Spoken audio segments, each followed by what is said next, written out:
Avec un taux de croissance globale de 4,8% en 2013, l'Afrique enregistre une dynamique économique importante.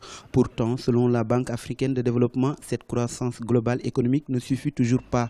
Des politiques nationales et globales doivent être mises en place pour réduire les inégalités et promouvoir une croissance inclusive. Nous voulons donner aux jeunes les aptitudes et compétences dont ils ont besoin pour aller sur le marché de l'emploi.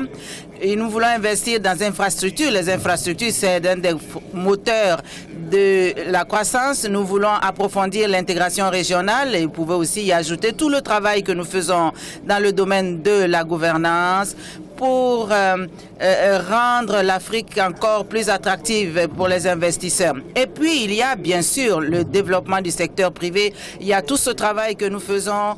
Cette compétitivité passe aussi par la réduction des inégalités sur le continent. Ainsi, l'institution financière panafricaine compte promouvoir le rôle décisif des femmes.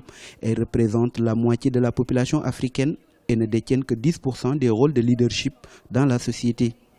Alors il est clair que nous ne pouvons développer ce continent en ignorant la moitié de sa population.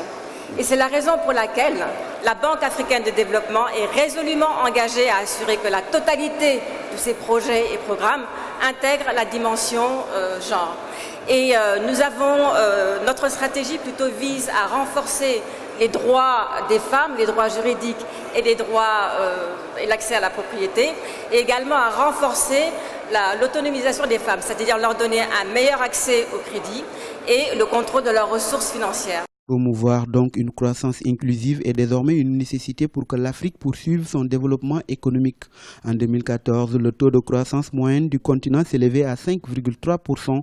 Les différents gouvernements africains se doivent aujourd'hui de renforcer les politiques de croissance inclusive pour les prochaines années.